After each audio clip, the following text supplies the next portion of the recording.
अस्सलाम वालेकुम फ्रेंड। आज की इस वीडियो में हम लोग लास्ट पूरे वीक के अंदर एआई में जो एडवांसमेंट हुई है उसमें बात करेंगे और हम 3 डोमेन्स में बात करेंगे। पहली में education, second health care and third is AI models. चलिए स्टार्ट करते हैं। AI development in education. UAE ने केजी से लेके K-12 तक की जो एजुकेशन है उसके अंदर आर्टिफिशियल इंटेलिजेंस को इम्प्लीमेंट करने का प्लान कंप्लीट कर लिया और यूएई की गवर्नमेंट ने ये डिसीजन लिया है कि वो अपने तमाम स्कूल्स के अंदर K-12 तक को एआई से रिलेटेड फॉर्मल टीचिंग प्रोवाइड करेंगे।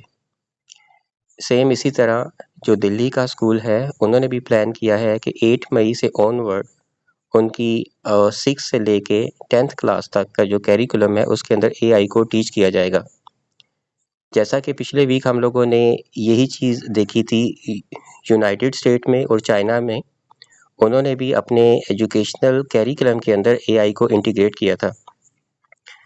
नाउ यू कैन सी कि वर्ल्ड के अंदर जो एआई का पर्सपेक्टिव है वो कितना जल्दी तब्दील हो रहा है और उन्होंने इस चीज़ को कंसीडर करना स्टार्ट कर दिया है कि एआई की लिटरेसी वो बहुत इम्पोर्टेंट है हमारी न्यू आने वाली जनरेशन के लिए, ताकि हम उनको फ्यूचर के लिए रेडी कर सकें।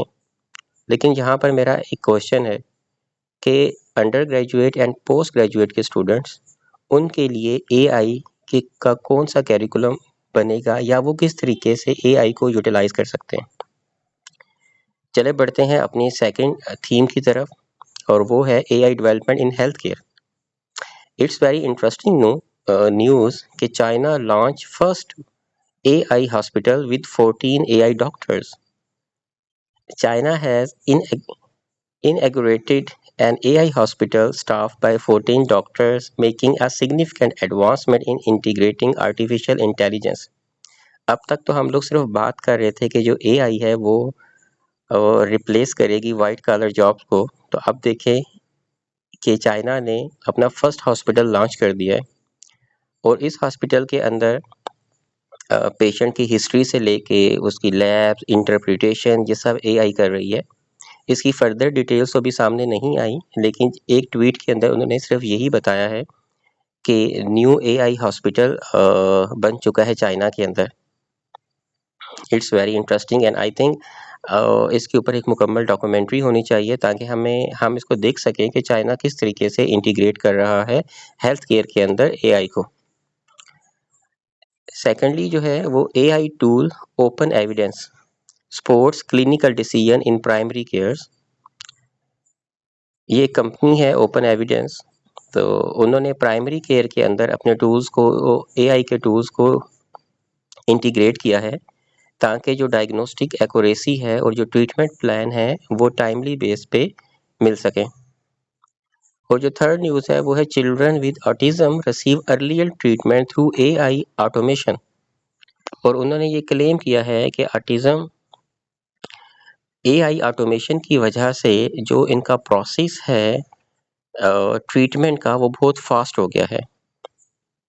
ये 6 मंथ से डिक्रीज होके 1 मंथ तक आ गया।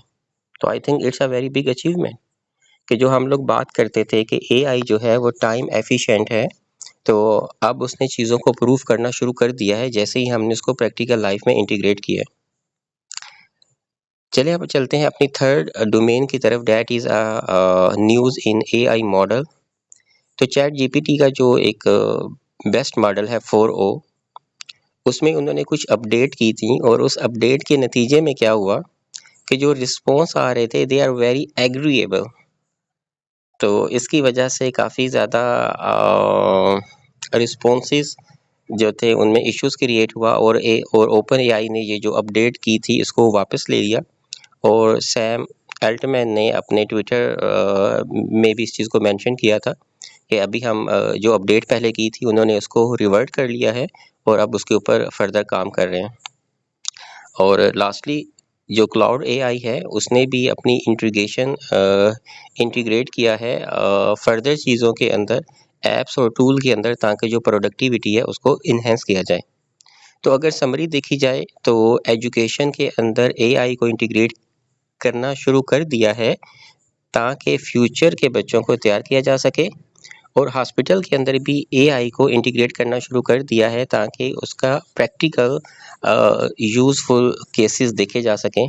और एआई के अंदर तो एवरी वीक कोई ना कोई अपडेट आ रही है। आई होप ये लास्ट वीक की जो न्यूज़ हैं आपको अच्छी लगी होंगी। फर्दर अगर आप कोई और न्यूज़ भी सुनना चाह रहे हैं तो काइंडली आप कमेंट्स में मेंशन कर सकते हैं। Thank you.